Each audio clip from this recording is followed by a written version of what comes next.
Okay, good morning. देखो, last class में हमने जो बेसिकली लास्ट क्लास जो टॉपिक कंप्लीट किया था, तो आज का हम आगे का एक सेपरेट टॉपिक स्टार्ट स्टार्ट करने वाले हैं। आपके जो नेटवर्क सिक्योरिटी का जो आपका जो एक सब्जेक्ट जो गिवन है, तो नेटवर्क सिक्योरिटी में आपके सब्जेक्ट्स में आपका जो लास्ट जो टॉपिक हमारा कंप्लीट हुआ, तो फायरवॉल्स और उसके टाइप्स कंप्लीट हुआ था। ठीक है, तो लास्ट हमने देखा था कि फायरवॉल क्या होता है, फायरवॉल्स के टाइप्स क्या होते हैं। ठीक है, फायरवॉल्स और फायरवॉल्स के जो टाइप थे, उसमें बेसिकली हमने जो स्टडी की थी, उसमें ये सब हमने समझा था कि हमारे पास में फायरवॉल से हमारा सिक्योरिटी बैरियर होता है, जो हमें सॉफ्टवेयर या सॉफ्टवेयर हार्डवेयर दोनों के साथ हमें अवेलेबल करवाया जाता है, जिसको कि हम क्या करते हैं, हम नेटवर्क में सुरक्षा डिवाइस के रूप में काम में लेते हैं। ठीक है। अच्छा, आज की क्लास में हम बैकअप एंड रिस्टोर के कॉन्सेप्ट के बारे में हम डिस्कशन करेंगे। आपके एक टॉपिक गिवन है नेटवर्क सिक्योरिटी में बैकअप एंड रिस्टोर। ठीक है, और साथ में मैं आपको डीएसए का जो पेपर फर्स्ट था उसका रिजल्ट बता देता हूँ। तो डीएसए पेपर फर्स्ट के रिजल्ट्स में जो टॉप रैंक है उनका बता देता हूँ, लोअर रैंक का तो बाहर लगा वो देख लीजिए, है ना। तो यार इसमें गलत क्या बात है, ये रिजल्ट जो बताया जाता है टॉप रैंक का बताया जाता है ना, लोअर रैंक वाले तो बाहर लगे बता देख लीजिए। जनरली जब आपका फाइनल रिजल्ट होगा, तो फाइनल रिजल्ट में क्या होगा, जो फेलियर होंगे उनका रिजल्ट थोड़ा देखा जाएगा, जो पास होंगे उन्हीं का रिजल्ट देखा जाएगा ना। और उन्हीं का रिजल्ट कौन बताएगा, कोचिंग वाले बताएंगे। नहीं नहीं, रिजल्ट तो सबका ही आता है, फाइनल रिजल्ट्स में भी जो फेल होते हैं उनका रिजल्ट आता है, लेकिन कोचिंग वाले फेल वाला रिजल्ट नहीं बताएंगे। मैं भी नहीं बताऊंगा, मैंने ये नहीं बताऊंगा कि भाई ये स्टूडेंट मेरे पास ऑफलाइन आता था फेल हो गया, नहीं नहीं ऐसे नहीं बताऊंगा। मैं सिर्फ ये बताऊंगा कि ये स्टूडेंट मेरे पास पढ़ने आते थे जो पास हुए हैं। ठीक है, और ये सब कोचिंग में ऐसा ही चलता है ना। जो कहानी होती है ना, वो कहानी किसकी होती है, जो सक्सेस है उसकी। ठीक है, फेलियर की कोई कहानी नहीं होती। वो एक मूवी है ना, कौन सी मूवी, दिल जल है ना, तो उस डायलॉग मारे जाते हैं ना। तो देखो, चलो मैं नाम बता देता हूँ आपको। खुशबू अग्रवाल कौन है, who's Khushboo. Okay, great, first rank holder है, 46 नंबर से। श्रेया गुप्ता 43, प्रियंका पंचोली 43, वेदिका यादव 42, संदीप 42, वेदांश पारिक 41, मनीषा 39, सुरेश प्रजापत 37, मोहित 36, भावेश 34, श्रियांशी 34, रोहित 30, आशीष 29, वंदना 29, आशीष खटाना 28, ममता 26। बाकी रिमेनिंग रिजल्ट आप देख लेना। ठीक है, धीरे धीरे अपना जितना भी जो रिजल्ट्स आपके सामने जो डिस्प्ले किए जाते हैं, हमेशा आपको हर रिजल्ट्स में अपनी परफॉर्मेंस को एनहेंस करना है। और अभी जो जो टेस्ट आपके करवाए जा रहे हैं, जो टेस्ट कंडक्ट करवाए जा रहे हैं, उन टेस्ट में आपको सिर्फ इतना ध्यान रखना है कि जिन पॉइंट्स पे आपसे मिस्टेक हो रही है, उन पॉइंट्स को आप नोट्स कॉपी में दोबारा से अपना एड ऑन कर लिया करो। ठीक है, नोट्स कॉपी के अंदर उन पॉइंट्स को आप दूसरे पेन से, पेंसिल से आप नोट डाउन करते रहा करो। लर्निंग फेज में सबसे बेस्ट पार्ट यही होता है कि सबसे पहले सीखो, फिर सीखने वाली चीजों को इंप्लीमेंट करो, और इंप्लीमेंट वाली चीजों से वापस सीखो। कैसे, सबसे पहले आपने पढ़ा, पढ़ने के बाद आपने टेस्ट दिया, टेस्ट देने के बाद जो गलतियां हों उनसे सीखो, और उन्हीं को अपने नोट्स में वापस से ऐड ऑन कर लो। ये आपकी पढ़ाई का सबसे परफेक्ट तरीका होता है। ठीक है, तो आपके नोट्स में आप इसी टाइप से अपने इंप्रूवमेंट करते रहना, टेस्ट में इसी टाइप से इंप्रूवमेंट करते रहना, फाइनल रिजल्ट अपने आप कन्वर्ट हो जाएगा। बात करते हैं बैकअप एंड रिस्टोर की। ठीक, तो देखो बैकअप एंड रिस्टोर की बात करें तो भाई सिंपल सी बात, सबसे पहले हम बात करें बैकअप। वाई बैकअप, बैकअप क्यों लेते हैं भाई, बैकअप हम लेते क्यों है। अगर हम बैकअप की बात करें तो बैकअप लेते क्यों, वाई, हम ऐसा करते क्यों है, बैकअप क्यों लेते हैं। जैसे अगर सबसे पहले हम पूछे व्हाट इज बैकअप, बैकअप क्या होता है भाई, जो आपका जो इंपॉर्टेंट डेटा होता है, इंपॉर्टेंट डेटा की हम एक से ज्यादा कॉपी बना के और क्या कर देते हैं, हम अलग अलग डिस्क में अलग अलग जगह पे स्टोर करवा देते हैं, तो वही क्या होता है, बैकअप होता है। और बैकअप जो लेते हैं उसके पीछे हमारा मेन रीजन क्या है, बैकअप लेने के पीछे हमारा मेन रीजन ये है कि अगर किसी कारणवश इंपॉर्टेंट डेटा अगर आपका लॉस्ट हो गया, तो उसे दोबारा से प्राप्त किया जा सके। तो यही कॉन्सेप्ट आपका बैकअप एंड रिकवरी में चलता है। ठीक है, और बैकअप रिकवरी के अंदर जो कॉन्सेप्ट है, इसमें हम मेन जो हमारे जो इंपॉर्टेंट जो कॉन्सेप्ट हैं उनको हम क्या करेंगे, स्टडी करेंगे। जैसे सबसे बात करते हैं बैकअप की, तो क्या होता है बैकअप, क्या होता है, इंपॉर्टेंट डेटा को लिख लीजिए, आप साथ साथ पॉइंट लिख लीजिए, साथ साथ पॉइंट लिख लीजिए बैकअप और रिस्टोर के रूप में, जो इंपॉर्टेंट की पॉइंट्स हैं।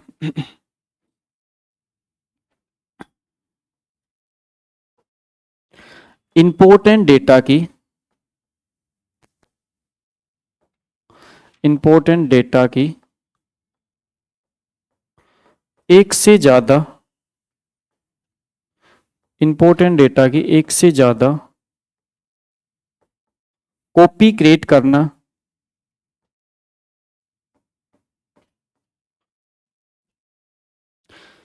जिससे कि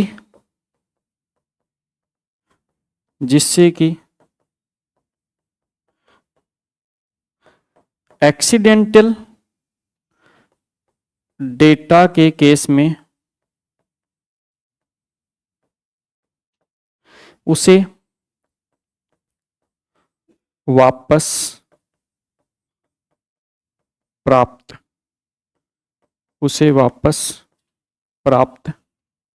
किया जा सके, जिससे कि उसे वापस प्राप्त किया जा सके।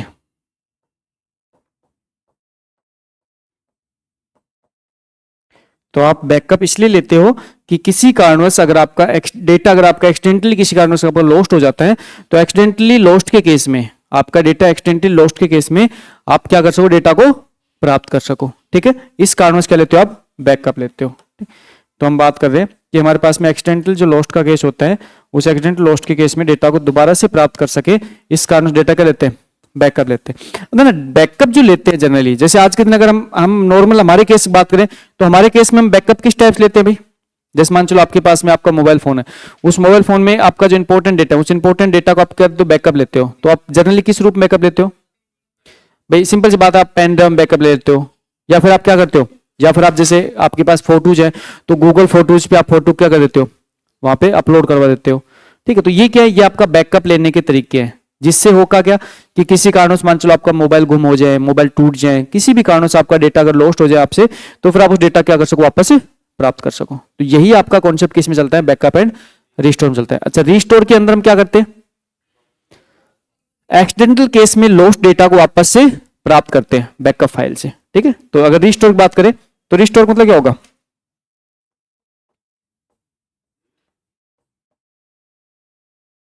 रिस्टोर में क्या होगा, एक्सीडेंटल लॉस्ट डेटा को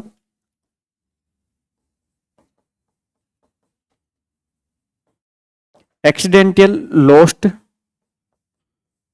लॉस्ट डेटा को बैकअप फाइल से वापस प्राप्त किया जाता है,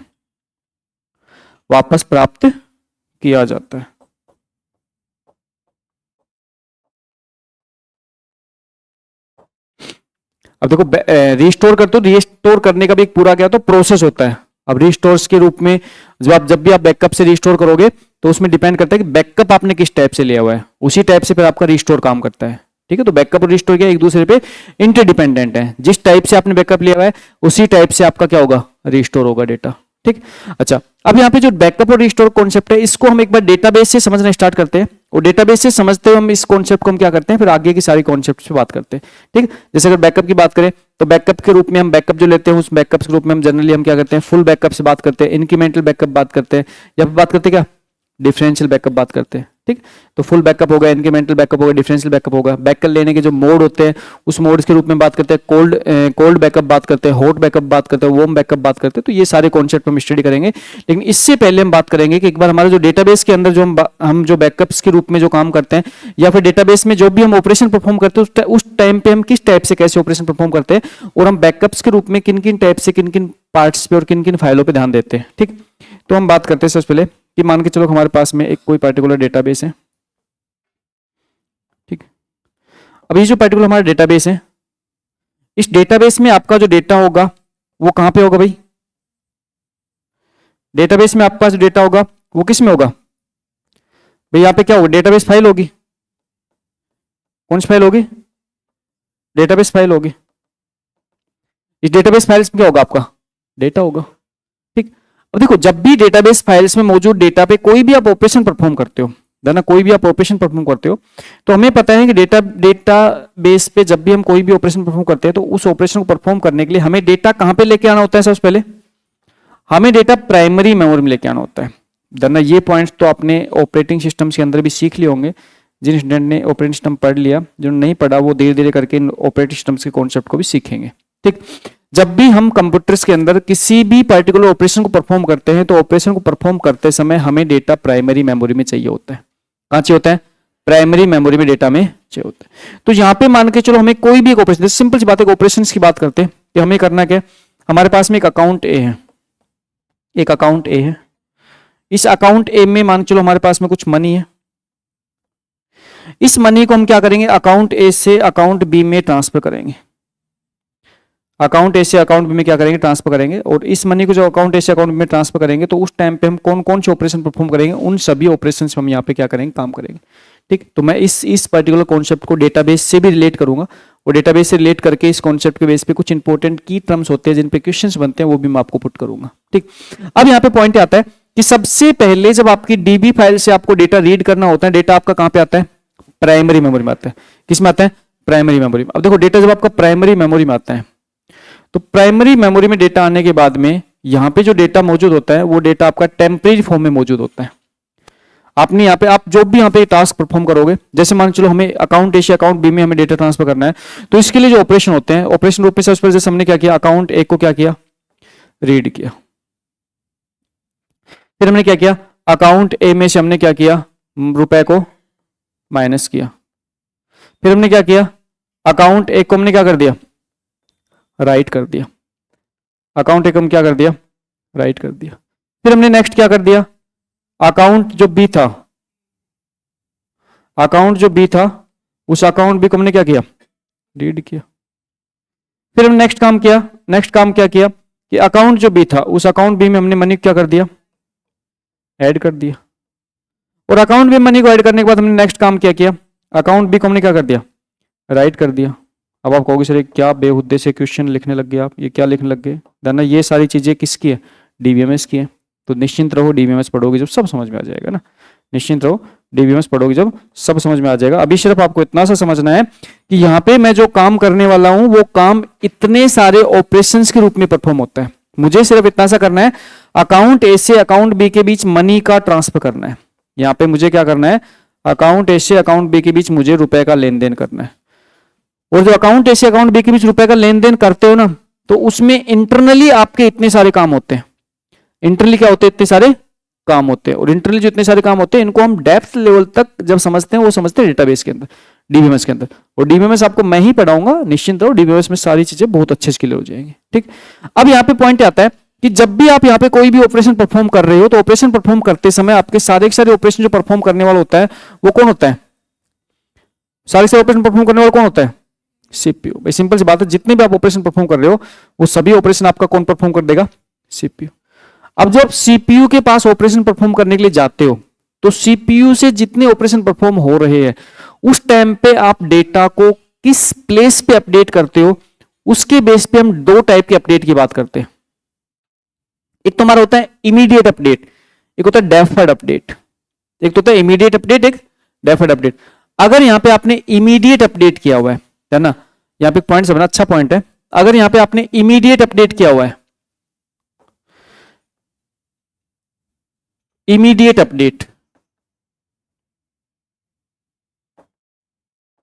इमीडिएट अपडेट, अगर इमीडिएट अपडेट किया हुआ है तो उस केस में क्या होगा कि जितना अपडेट आपके रैम में होता है, जितना अपडेट आपके रैम में होता है उतना ही अपडेट आप किस पे हो जाता है?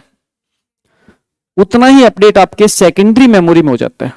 उतना ही अपडेट आपकी सेकेंडरी मेमोरी के अंदर जो आपका डेटा है, जो आपका परमानेंट डेटा है, उस डेटा में जाके अपडेट हो जाता है, जिसको हम बोलते हैं इमीडिएट अपडेट। कि जैसे अपडेट आपकी मेन मेमोरी में हुआ, सॉरी जैसे अपडेट आपकी प्राइमरी मेमोरी में हुआ, रैम में हुआ, सेम टाइम पे अपडेट आपका कहां पे हो गया? सेकेंडरी मेमोरी में हो गया, मेन मेमोरी में हो गया। अब इस केस में हमारे पास जो बेनिफिट होता है वो बेनिफिट ये होता है कि किसी कारणवश अगर फेलियर हो गया, किसी कारणवश अगर आपका फेलियर हो गया तो आपको क्या मिलेगा? आपको डेटा सेफ मिलेगा। किसी कारणों से आपका फेलियर हो गया तो आपको डेटा क्या मिलेगा? सेफ मिलेगा। लेकिन इसमें सबसे बड़ी प्रॉब्लम यह है कि आपकी परफॉर्मेंस बहुत ज्यादा डाउन हो जाएगी। आप सोच देखो कि आप सेम टाइम पे सेकेंडरी मेमोरी है, उस सेकेंडरी मेमोरी पर वर्क कर रहे हो, और सेकेंडरी मेमोरी तो बहुत गुना स्लो होती है, और सेम टाइम पे आप वर्क कर रहे हो तो गलत चीज है। तो हम एक दूसरे अपडेट की बात करते हैं जिसको बोलते हैं डेफर्ड अपडेट। क्या बोलते हैं? Deferred deferred update. अब डेफर्ड अपडेट में क्या होगा भाई, डेफर्ड अपडेट का मतलब होता है कि इनिशियली जो अपडेट होता है ना, इनिशियली अपडेट हम कहां पे करते हैं, मेन मेमोरी में करते हैं। इनिशियली अपडेट हम मेन मेमोरी में करते हैं और उसके बाद में हम बाद में अपडेट किस पे करते हैं, सेकेंडरी मेमोरी। इसका मतलब इनिशियली जो आपका अपडेट चलता रहेगा वो अपडेट आपका हमेशा और हमेशा इनिशियली कहां पे चलता रहेगा, मेन मेमोरी। आप प्राइमरी मेमोरी के साथ आप लगातार कंटिन्यूसली आप वर्क परफॉर्म करते रहोगे, यहाँ पे अपडेट करते रहोगे और बाद में आप क्या करोगे, बाद में आप अपडेट कहां पे करोगे, सेकेंडरी मेमोरी करोगे, जिसको हम बोलते हैं डेफर्ड अपडेट। तो ये दो कॉन्सेप्ट के बेस पे आपके क्वेश्चन बनते हैं। डेफर्ड अपडेट पे आपके बहुत बार क्वेश्चन बनते हैं। डेफर्ड अपडेट क्या होता है, इस पे आपके बहुत बार क्वेश्चन बनते हैं और डेफर्ड अपडेट कैसे करते हैं, है ना। तो एक बार नोट डाउन स्टार्ट करो, फिर आगे बढ़ते हैं।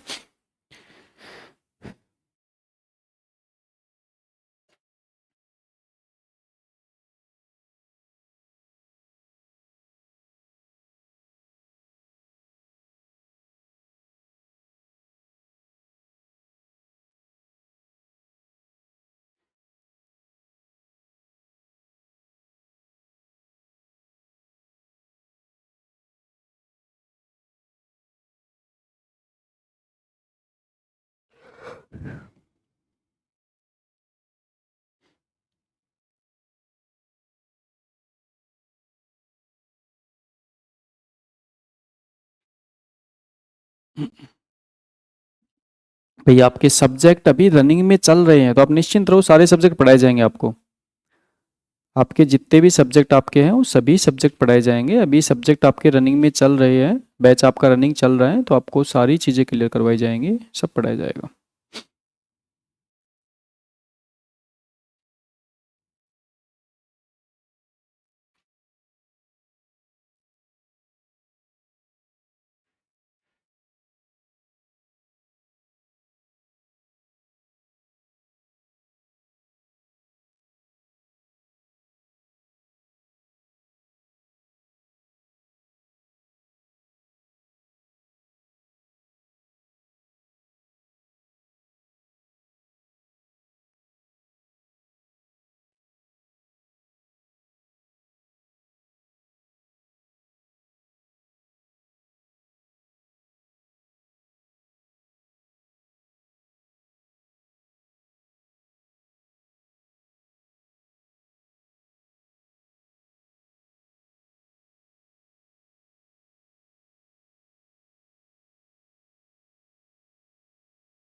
हम्म, देखो, नेक्स्ट नेक्स्ट एक छोटा सा कॉन्सेप्ट ध्यान रखना है कि हम डेटाबेस के अंदर बेसिकली क्या आते हैं, एक लॉग फाइल पे काम करते हैं। हम डेटाबेस के अंदर एक फाइल पे काम करते हैं जिसकी बात करते हैं हम लॉग फाइल। इसके उधर ना, इसके ऊपर आपके लास्ट एग्जाम में क्वेश्चन बन गया था, अच्छा क्वेश्चन बना था।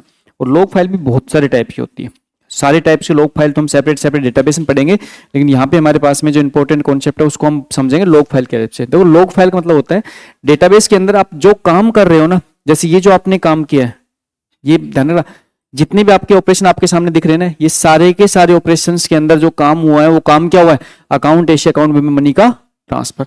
और उसको करने के लिए हमने क्या किया, उस पर्टिकुलर टास्क को हमने इतने सारे ऑपरेशंस में डिवाइड करके परफॉर्म किया।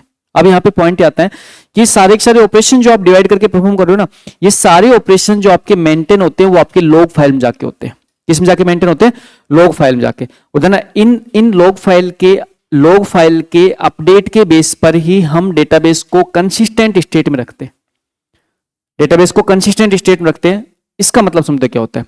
मान के चलो किसी भी कारणवश मान के चलो कि जब आपका ऑपरेशन चल रहा था, ऑपरेशन चलते समय आपके फोर्थ ऑपरेशन के कंप्लीट होने के बाद आपका क्या हो गया, सिस्टम फेलियर हो गया।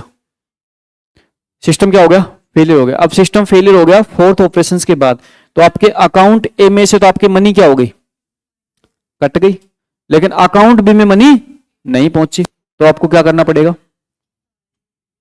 क्या करना पड़ेगा, अंडू करो। मतलब ये सारे काम है ना, इनको रिवर्स कर दो। क्या कर दो, रिवर्स कर दो। और रिवर्स में क्या होगा कि अकाउंट ए में जितने रुपए कटे थे वापस क्या हो जाएंगे, एड ऑन। जैसे आपने देखा होगा जनरली जब आप एटीएम मशीन वगैरह पे कई बार जब आप मनी मतलब विड्रॉल करते हो, तो मनी विड्रॉल करते समय आपके अकाउंट से तो मनी कट जाती है लेकिन आपके हाथ में मनी नहीं होती। तो उस केस में क्या होता है, कुछ समय के बाद में आपके अकाउंट मनी वापस से डिपॉजिट हो जाती है। वो आपके यही कॉन्सेप्ट चलते होते हैं। तो उस टाइम पे क्या होता है, आपके ऑटोमेशन की हेल्प से क्या होता है, आपकी मनी वापस से ट्रांसफर कर दी जाती है। क्यों? क्योंकि अगर फेलियर होता है तो वो पता लग जाता है, और फेलियर के केस में हम क्या करते हैं, वापस डेटा प्राप्त करने के लिए अंडू और रीडू दो काम करते हैं। अंडू क्या करते हैं, अनकमिटेड ट्रांजैक्शन अंडू करते हैं, और मान के चलो आपका सारा का सारा काम हो चुका था, कमिट हो चुका था, तो कमिट जो वर्क हो चुका है ना, उस कमिटेड वर्क का मतलब है कि ये काम अब परमानेंट हो चुका है। अगर एक बार आपके फोन पे आपने पेमेंट किया और उसको सक्सेसफुली आपका फोन पे दिखा चुका है, तो उसके बाद में अगर कोई फेलियर भी आ जाता है ना, तो फिर वो पेमेंट आपका सक्सेसफुली होना ही चाहिए। फिर फेलियर के केस में आपका जो वर्क है, ये वर्क आपका परमानेंट होना चाहिए, क्योंकि आपका जो वर्क था वो सक्सेसफुली आपके फोन पे ने क्या किया था, परफॉर्म किया था। तो उस पर्टिकुलर टास्क को हम बोलते हैं रिडू। ठीक है, तो ये समझेंगे। तो एक बार सबसे पहले स्टार्ट करो डेफर्ड अपडेट के बारे में। पहला पॉइंट लिखो deferred update.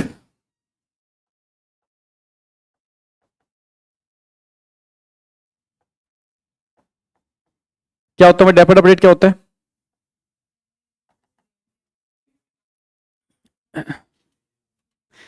Volatile memory primary memory पे पहले अपडेट कर दिया जाता है, और बाद में अपडेट किस पर परफॉर्म कर जाता है, सेकेंडरी मेमोरी। तो देखो यहां पे प्राइमरी मेमोरी में अपडेट, प्राइमरी मेमोरी में अपडेट, प्राइमरी मेमोरी में अपडेट परफॉर्म किए जाते हैं, परफॉर्म किए जाते हैं, जिसे बाद में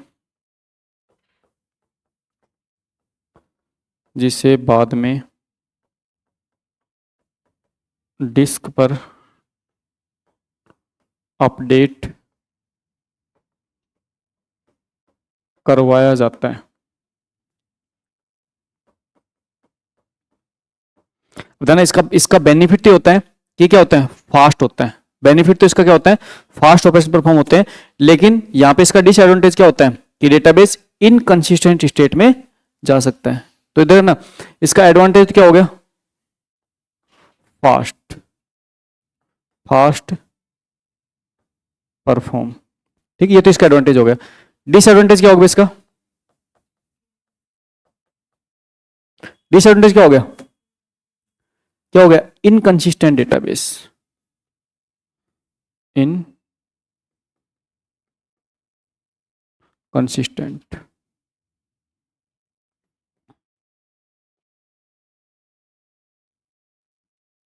फिर उसके बाद हम बात करें तो नेक्स्ट हमारे पास क्या होता है, इमीडिएट अपडेट होता है।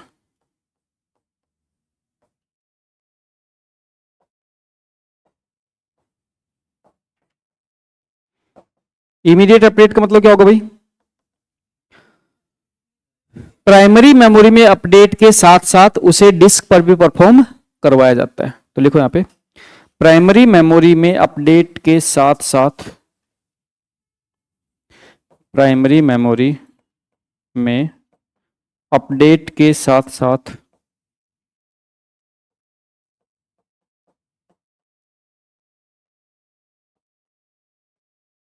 उसे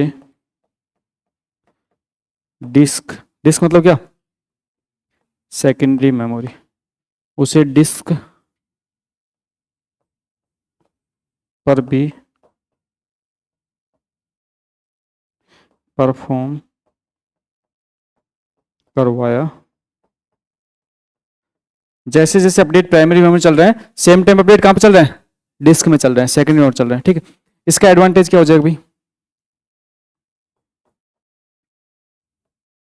एडवांटेज क्या हो जाएगा, database always consistent state, database always in consistent state, database हमेशा आपका कंसिस्टेंट स्टेट में आपको मिलेगा। ठीक है, डिसएडवांटेज क्या हो जाएगा यहां पे, स्लो परफॉर्मेंस,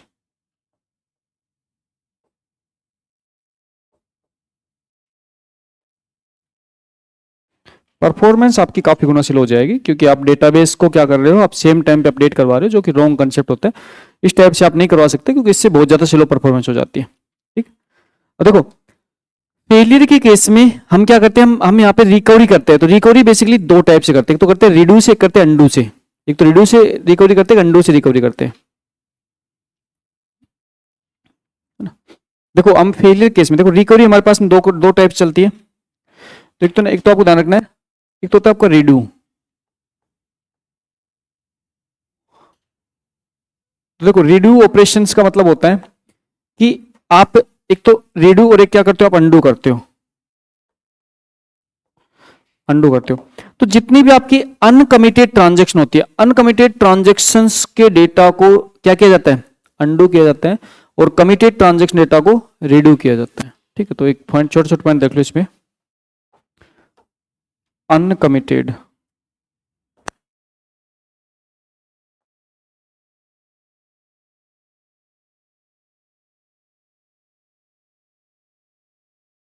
डेटा ऑपरेशन को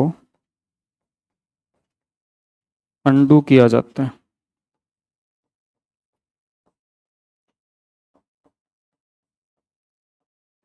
जैसे मान के चलो आपने यहाँ पे ऑपरेशन कैसे परफॉर्म किए, जैसे आपने किया अकाउंट एक को आपने क्या कर दिया, अकाउंट एक क्या कर दिया, रीड किया।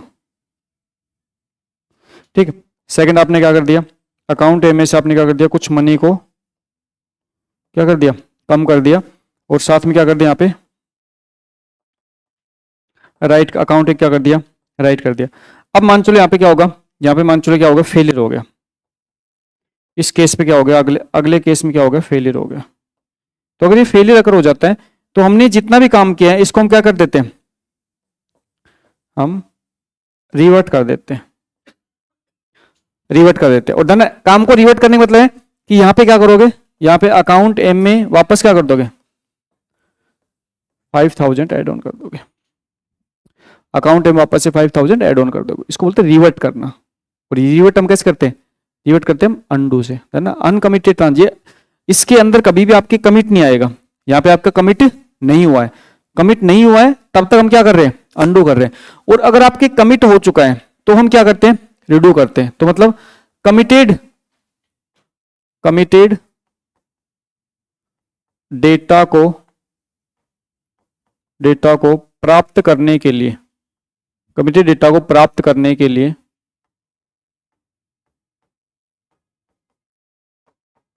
लिए रिड्यू ऑपरेशन परफॉर्म किया जाता है,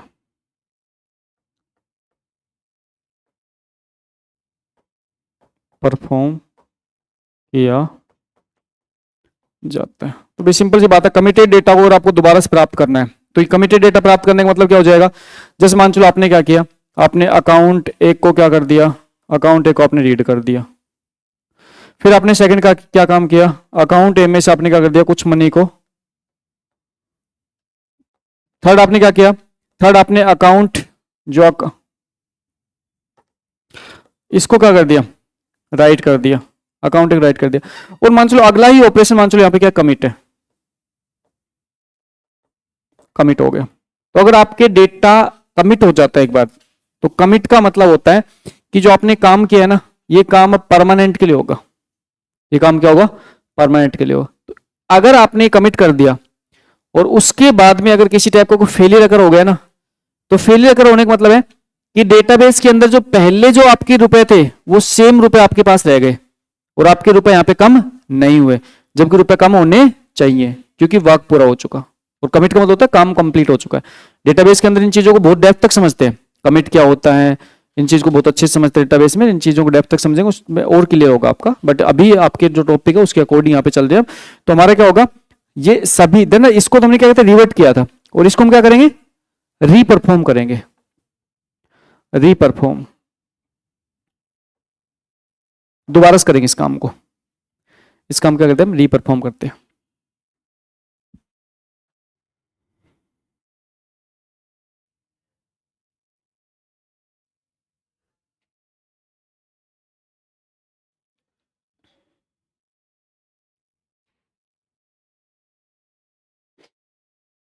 अब देखो, उसके बाद में हम अगर बैकअप्स की बात करें तो देखो हमारे पास में नेक्स्ट जो हम कॉन्सेप्ट बात करते हैं, नेक्स्ट कॉन्सेप्ट में हम क्या करते हैं कि हमारा जो डेटाबेस का जो कॉन्सेप्ट है, डेटाबेस कॉन्सेप्ट को समझने के पीछे जो मेन रीजन था, वो मेन रीजन ये था कि आपके एटलीस्ट आपको ये पता होना चाहिए कि डेटा पे आप पर मतलब वर्क कैसे परफॉर्म करते हो, कोई भी कार्य करते हो डेटा पे किस टाइप से करते हो। अब हम नेक्स्ट जो हम कार्य करने वाले हैं, नेक्स्ट काम करने वाले बैकअप्स के टाइप्स पे, तो हम बात करते हैं टाइप्स ऑफ बैकअप्स।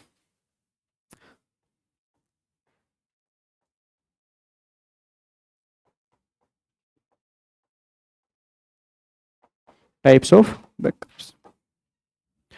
ना बैकअप जनरली, बैकअप आपको 3 टाइप के होते हैं अभी। एक तो कौन सा होता है, फुल बैकअप,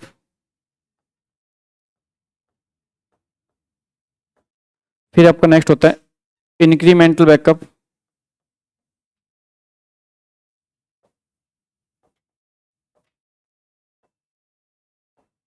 और थर्ड जो होता है वो आप कौन सा होता है,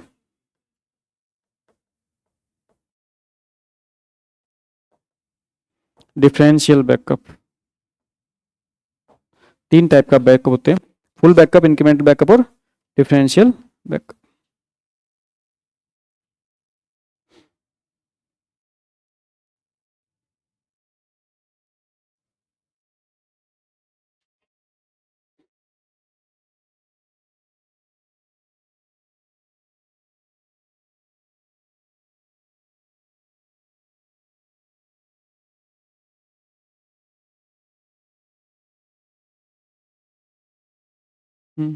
अब देखो इसी, देखो इस टाइप से ना बैकअप्स के, जैसे बैकअप के और टाइप्स के रूप में बैकअप्स को मोड के रूप में देखते हैं। देखो एक होता है बैकअप,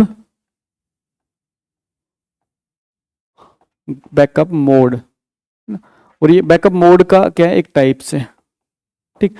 और बैकअप मोड के रूप में हम बात करते हैं, एक तो बात करते हैं बैकअप मोड के रूप में, एक तो हमारा क्या, cold backup. Cold backup, cold मतलब क्या होता है, ठंडा। और ठंडा बैकअप कैसे होगा, कोल्ड बैकअप मतलब क्या होगा, ठंडा। ठंडा बैकअप मतलब बैकअप लेने से पहले उस पर ठंडा पानी डाल दो, उसको ठंडा करो, फिर उसका क्या लो, बैकअप लो। एक होता है हॉट बैकअप, हॉट मतलब क्या होता है, गर्म, तो बैकअप लेने से पहले उस पर गर्म पानी डाल दो। और एक क्या होता है वार्म बैकअप, वार्म मतलब क्या होता है, गुनगुना, तो बैकअप लेने से पहले उस पर गुनगुना पानी डाल दो। ठीक है, देखो आप समझो कि अगर हम बैकअप की बात करें तो एक बार हम इन बैकअप्स के बारे में समझ लेते हैं, फिर इनको आगे डेप्थ तक पढ़ेंगे। देखो फुल बैकअप का मतलब होता है कि हमारे पास में यहाँ पे जो हम बैकअप लेते हैं ना, तो जितना बड़ा हमारे पास में ऑलरेडी डेटा है, जो ओरिजिनल डेटा हमारे पास में, उस ओरिजिनल डेटा को हम एज किसी दूसरी जगह पे हम स्टोर करवा देते हैं, जिसको कहते हैं फुल बैकअप। मान चलो हमारे पास में डेटा का साइज है 100 GB, तो 100 GB का ही स्टोरेज हमें क्या चाहिए, एक दूसरा स्टोरेज चाहिए, जिसमें हम क्या करेंगे, फुल बैकअप को परफॉर्म करेंगे। तो फुल बैकअप के अंदर हम क्या करेंगे कि जितने साइज का बैकअप आपके, जितने साइज के आपके पास में ओरिजिनल डेटा है, उस ओरिजिनल डेटा के साइज के इक्विवेलेंट साइज का बैकअप फाइल चाहिए आपको। तो यहां पे हम बात कर रहे हैं कि हमारे पास में जो हमारी ओरिजिनल फाइल है, ठीक, हम कह रहे हैं ओरिजिनल, उस ओरिजिनल फाइल की साइज के अंदर जितनी ओरिजिनल फाइल की साइज है, उस ओरिजिनल फाइल की साइज के इक्विवेलेंट साइज के फाइल को हम क्या करेंगे, बैकअप के रूप में हम दूसरी कॉपी बना देंगे। ठीक, ये तो होगा फुल बैकअप। फिर दूसरा होता है इंक्रीमेंटल बैकअप। इंक्रीमेंटल बैकअप मतलब देना जितना, देखो हम बात करें इंक्रीमेंटल बैकअप क्या होता है, देखो जनरली हम बैकअप की बात करें तो हमारा डेटा की बैकअप बात नहीं कर रहे हम। हमारे डेटा ग्रुप में हमारे मोबाइल फोन में क्या ही है, फोटो है, कॉन्टेक्ट नंबर है, व्हाट्सएप की 2-4 चैटिंग है, क्या फर्क पड़ता है, डिलीट हो जाएगा तो कोई फर्क नहीं पड़ता है ना। हमारा जो डेटा है उस डेटा की कोई इंपॉर्टेंस नहीं है, क्या ही फर्क पड़ जाएगा, फोटो दोबारा खींच लेंगे है ना, वो हमारा रोजमर्रा काम है तो कर लेंगे हम, है ना, हो जाएगा। मेन जो काम होता है बैकअप का, वो काम होता है कि जहां पे आपका डेटा बहुत इंपॉर्टेंस होता है, जैसे बैंकिंग सेक्टर। अब बैंकिंग सेक्टर्स के अंदर बात करें तो बैंकिंग सेक्टर्स के अंदर आज के दिन जितना भी डेटा है वो सारा क्या है, ऑनलाइन है। आपके अकाउंट्स में जो आपके मनी है, मनी आपके जितने डिजिट्स में आपको दिख रही है, वो सब आपके ऑनलाइन सिस्टम है। अब किसी के अकाउंट्स में 2 डिजिट फालतू है, किसी में 2 डिजिट कम है ना, वो 2 डिजिट फालतू और कम ज्यादा फर्क तब नहीं डालता जब डिजिट्स की संख्या क्या है, कम है ना। जैसे 1 डिजिट 2 डिजिट फालतू कम है, जैसे मान चलो हमारे पास क्या 100 रुपए, किसी के पास 1000 रुपए, किसी के पास 10,000 रुपए, यहां तक फर्क नहीं डालता, लेकिन अगर वही रुपए अगर आपके क्या हो जाए 1 करोड़ हो जाए और उसमें अगर 1 डिजिट बढ़ जाए और 2 डिजिट अगर बढ़ जाए तो वहां पे बहुत फर्क डालता है। तो आपका जो बैंकिंग सेक्टर होता है उस बैंकिंग सेक्टर्स के अंदर जो आपका मनी होता है ना वो आपका बहुत इंपॉर्टेंट होता है और सारा का सारा मनी आपके ऑनलाइन घूम रहा है। तो यहाँ पे हमारे पास में सबसे मेन जो कॉन्सेप्ट होता है मेन कॉन्सेप्ट ये होता है कि बैंकिंग सेक्टर अपने डेटा को इतना ज्यादा सिक्योर करके रखता है कि किसी भी कारणवश अगर कोई भी डेटा अगर किसी भी कारणवश उसका एक ये लगा लो अगर कोई देश भी नष्ट हो जाएगा ना तब भी बैंक का डेटा सुरक्षित है।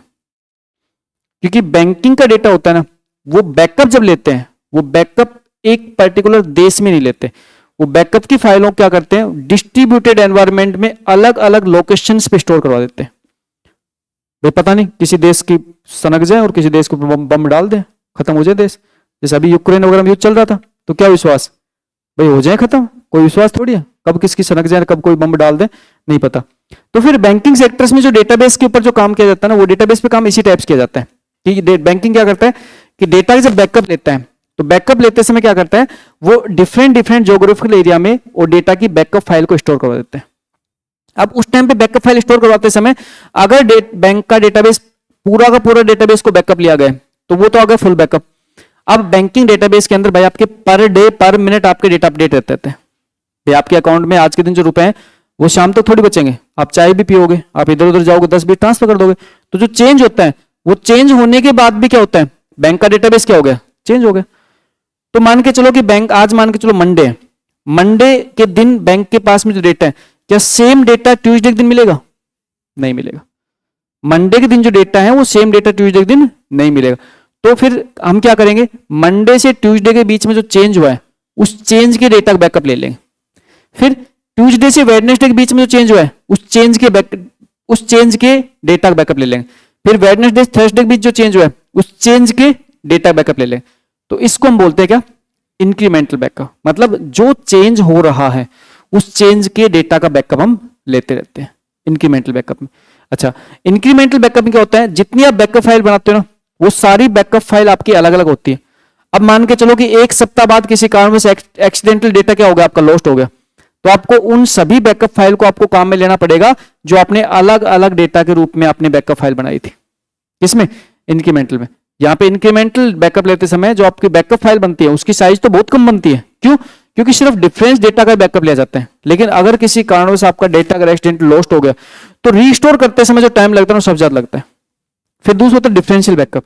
डिफरेंशियल बैकअप में क्या करते हैं हम कि आज मंडे है, मंडे से ट्यूसडे के बीच में जो चेंज हुआ उसका बैकअप लेंगे, फिर जब वेडनेसडे को बैकअप लेंगे ना वो मंडे से हम उसके बाद मान चलो कि ट्यूसडे के बाद वेडनेसडे को बैकअप लेंगे, तो उस टाइम पे ट्यूसडे से वेडनेसडे के बीच का बैकअप नहीं लेंगे, हम मंडे से वेडनेसडे के बीच का लेंगे।